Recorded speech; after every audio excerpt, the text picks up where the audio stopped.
নতুন সরকার প্রশ্ন যত কঠিন করুক না কেন তার জন্য কিন্তু আমাদের প্রস্তুত থাকতে হবে। সহজ হলে তো কোনো কথাই নেই, কিন্তু যদি প্রশ্ন কঠিন করে তাহলে সেক্ষেত্রে আমরা কি করব। অনেক ছেলে মেয়েদের মধ্যে এই ভাবনাটা আসতে পারে যে স্যার এতদিন শুনছিলাম মাধ্যমিক প্রশ্ন যেভাবে হচ্ছিল, এবছর নতুন সরকার এসেছে, প্রশ্ন কি কঠিন হবে? আমি বলি তাদের উদ্দেশ্যে একটা কথাই, টেক্সট বইটা আমরা যদি সঠিকভাবে পড়ে আমরা ধাতস্থ হতে পারি, কোনো সরকারই আমাকে টলাতে পারবে না। কারণ টেক্সট বই হচ্ছে আমাদের মা। এই টেক্সট বইকে সামনে রেখেই আমাদের চলা, টেক্সট বইকে সামনে রেখেই আমাদের কিন্তু যত কিছু প্রশ্নপত্র যতভাবেই আমাদের প্রভাবিত করুক না কেন আমরা কিন্তু পারবো। আর যারা টেক্সট বইটা পড়বে না তাদের কাছে কিন্তু এটা মনে হতে পারে যে সরকার নতুন এসেছে বলে প্রশ্ন কঠিন করেছে। আদৌ তুমি নিজের কাছে যদি প্রশ্ন করো আয়নার সামনে গিয়ে দাঁড়িয়ে যে আমি বইটা কতদিন পড়েছি, কতবার পড়েছি, অধ্যায়গুলো কতবার পড়েছি, বিষয়গুলো জানার চেষ্টা করেছি কিনা, তাই না? তাই বলি যে প্রশ্ন কঠিন হোক আর না হোক আমি রেডি থাকবো, আমি প্রস্তুত হয়ে থাকবো সেই প্রশ্নটার জন্য যেটা আমি পড়ে এসেছি তার জন্য। কেমন? আজকে আমি দিচ্ছি ক্লাস 10-এর ষষ্ঠ অধ্যায়ের যে প্রশ্নগুলো, সেই পঞ্চম অধ্যায়ের যে প্রশ্নগুলো এর আগেও আমি একটা ভিডিওতে দিয়েছি, আজকেও কিছু শর্ট প্রশ্ন দিচ্ছি পঞ্চম অধ্যায়ের যে প্রশ্নগুলো একটু কঠিন তোমার কাছে মনে হতে পারে। যদিও মনে হয় তবু এই প্রশ্নগুলো কিন্তু চোখ বুলাবে, ভিডিওটি কিন্তু শেষ পর্যন্ত দেখবে। প্রথম প্রশ্ন, সন্দেশ পত্রিকার মুদ্রণ শুরু হয়েছিল কত সালে? সন্দেশ পত্রিকার নাম করা পত্রিকা তোমরা জানো, সুকুমার রায়চৌধুরীর নাম যার সঙ্গে জড়িত, উপেন্দ্র কিশোর রায়চৌধুরীর নাম যার সঙ্গে জড়িত, সুকুমার রায়ের নাম যার সঙ্গে জড়িত, সেই সন্দেশ পত্রিকা সন্দীপ রায়, সত্যজিৎ রায় যাদের নামের সঙ্গে এই পত্রিকাটা জড়িত, সেই সন্দেশ পত্রিকা প্রকাশনা শুরু হয়েছিল কত সালে? 1913 সালে। সুকুমার রায়ের মৃত্যু হয় কত সালে? 1924 সালে। উপেন্দ্র কিশোর রায়চৌধুরীর মৃত্যু হয় কত সালে? 1915 সালে। ইউরায়ন সন্স এখানে সুকুমার রায় যোগ দিয়েছিলেন কত সালে? 1900 সালে। পার্থেনন পত্রিকাটি কার? ডিরোজিওর। জ্ঞান অন্বেষণ পত্রিকাটি কার? ডিরোজিওর। ক্যালারেস্কোপ পত্রিকাটি কার? ডিরোজিওর। এই বেঙ্গল স্পেকটেটর পত্রিকাটি কার? ডিরোজিওর। একাডেমিক সোসাইটি অ্যাসোসিয়েশন ভারতের প্রথম ছাত্র সংগঠন বলা হয়, সেটিও প্রতিষ্ঠা করেছিল কে? ডিরোজিও। তাহলে এতগুলো প্রশ্ন কিন্তু ডিরোজিও থেকে আছে। বিজ্ঞান রহস্য গ্রন্থটির লেখক কে? বঙ্কিমচন্দ্র চট্টোপাধ্যায়, সাহিত্য সম্রাট। তাই না? প্রশ্নগুলো কঠিন বলে মনে হচ্ছে, তবু রেডি হয়ে থাকো, অনেকটা সময় আছে। তোমরা জানো আমাদের রেডিও অসুবিধা কি? সর্বপ্রথম কলকাতা বিজ্ঞান কলেজ প্রতিষ্ঠা কোন জায়গায়? উত্তর, রাজাবাজারে। ইন্ডিয়ান এডুকেশন পলিসি প্রতিষ্ঠিত হয় কত সালে? 1902 সালে। শিবপুর বিশপস কলেজ প্রতিষ্ঠা হয় কত সালে? 1820 সালে। সার্জেন্ট প্ল্যানের সভাপতি কে ছিলেন? বিজ্ঞানী মেঘনাদ সাহা। রাখি বন্ধন উৎসব চালু হয়েছিল কত সালে? 1905 16ই অক্টোবর, যেদিন বঙ্গভঙ্গ কার্যকর করলেন লর্ড কার্জন। বাঙালি সেদিন চুপ করে পড়েছিল না, বাঙালি কিন্তু জেগে উঠেছিল, বাঙালি কিন্তু অনেক কর্মসূচি গ্রহণ করেছিল। তার মধ্যে অন্যতম কর্মসূচি রাখি বন্ধন উৎসব, অরন্ধন দিবস পালন, কালা দিবস উদযাপন এবং ওই দিনই ভবান মিলন মন্দির প্রতিষ্ঠা করা, অসুস্থ জননেতা আনন্দমোহন বসুর সৌজন্যে তিলক স্বরাজ তহবিল গঠন করা, এইগুলো কিন্তু বাঙালি সেদিন কর্মসূচি গ্রহণ করেছিল। এবং এই সময়ের বিখ্যাত গান ছিল মায়ের দেয়া মোটা কাপড় মাথায় তুলে নে রে ভাই, মাথায় তুলে নে।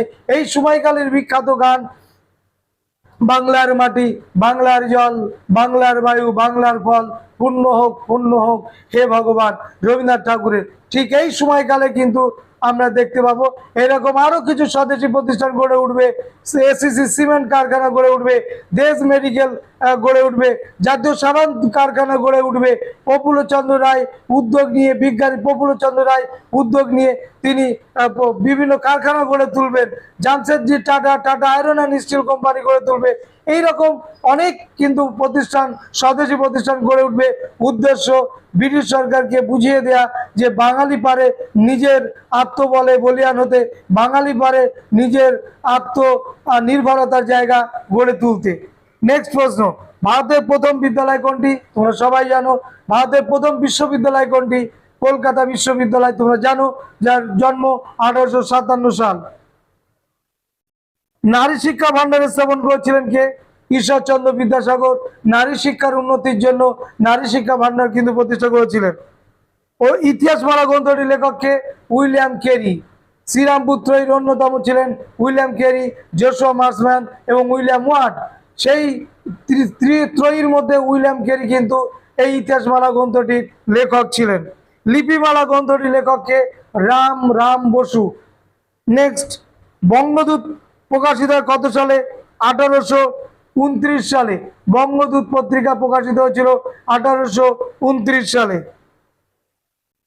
ভার্নাকুলার প্রেস অ্যাক্ট পাস হয় কত সালে? 1818 সালে। ভার্নাকুলার প্রেস অ্যাক্ট দেশীয় ভাষায় সংবাদপত্র আইন যেটা করেছিলেন লর্ড লিটন। উদ্দেশ্য ছিল যে বাংলা ভাষার মাধ্যমে জাতীয়তাবোধ, দেশপ্রেম যাতে গড়ে না ওঠে, ব্রিটিশ বিরোধী লেখা এখানে যাতে প্রকাশিত হতে না পারে তার জন্যে। বিজ্ঞান বিডন প্রেস, বিডন বয়সী ডদন্তন্য প্রেস ব্যবসায়িক প্রয়োজনে প্রথম বই ছাপে কত সালে? 1860। গুপ্ত প্রেস ব্যবসায়িক প্রয়োজনে বই ছাপা শুরু করে কত সালে? 1860। হাফটন ব্লক কোন প্রেস থেকে প্রথম ব্যবহার শুরু হয়? U N Ray and sons. Upendra Kishore বাসগৃহ কোথায় ছিল? গড়পাড় রোডে। উপেন্দ্র কিশোরের বাড়ি গড়পাড় রোডে। নেক্সট, টুনটুনির বই লেখককে উপেন্দ্র কিশোর রায়চৌধুরী। প্রবাসী পত্রিকার সম্পাদক কে ছিলেন? রামানন্দ চট্টোপাধ্যায়। বাঙালি মহিলাদের মধ্যে বিজ্ঞান চর্চার প্রসার ঘটিয়েছিলেন কে? মহেন্দ্রলাল সরকার। এবং আইএসিএস এ সরলা দেবী চৌধুরানী প্রথম মহিলা যিনি এইখানে ছাত্রদের সঙ্গে গবেষণার কাজে কিন্তু যুক্ত হয়েছিলেন, যা দেখে অন্যান্য মহিলারা কিন্তু এগিয়ে এসেছিল। ভারতে সর্বপ্রথম বৈজ্ঞানিক সংগঠন প্রতিষ্ঠা কত সালে? 1876 সালে। আইএসিএস মহেন্দ্রলাল সরকারের। নেক্সট, বেঙ্গল কেমিক্যাল প্রতিষ্ঠিত হয় কোন আন্দোলনের সময়? স্বদেশী আন্দোলনের সময় বেঙ্গল কেমিক্যাল। বেদান্ত কলেজ প্রতিষ্ঠা করেন কে? রাজা রামমোহন রায়। সময় 1825। ফরাসিদের একটি বাণিজ্য ঘাঁটি এই বাংলার বুকে বা ভারতের বুকে কোথায় ছিল? মাহেতে। ফোর্ট উইলিয়াম কলেজ বন্ধ হয়ে যায় কত সালে?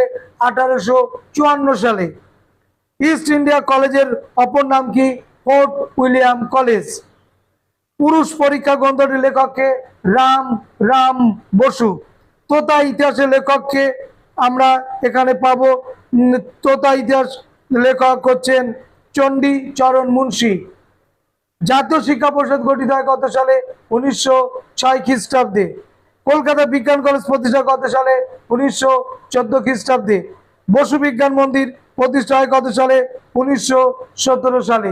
দেখো, আজকের যে প্রশ্নগুলো দিলাম এই অধ্যায়ের আমার কাছে সবথেকে কঠিন প্রশ্ন বলে মনে হচ্ছে। এই প্রশ্নগুলো তোমাদের দেওয়ার প্রয়োজন বোধ করেছি, ওই জন্য এই প্রশ্নগুলো দিলাম।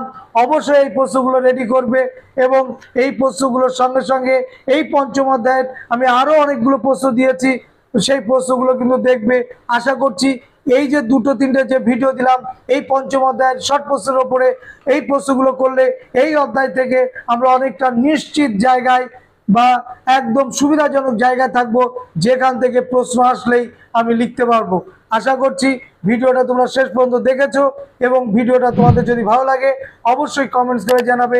সবাইকে ধন্যবাদ নেক্সট ভিডিও দেখার জন্য সেই দাবি রেখে।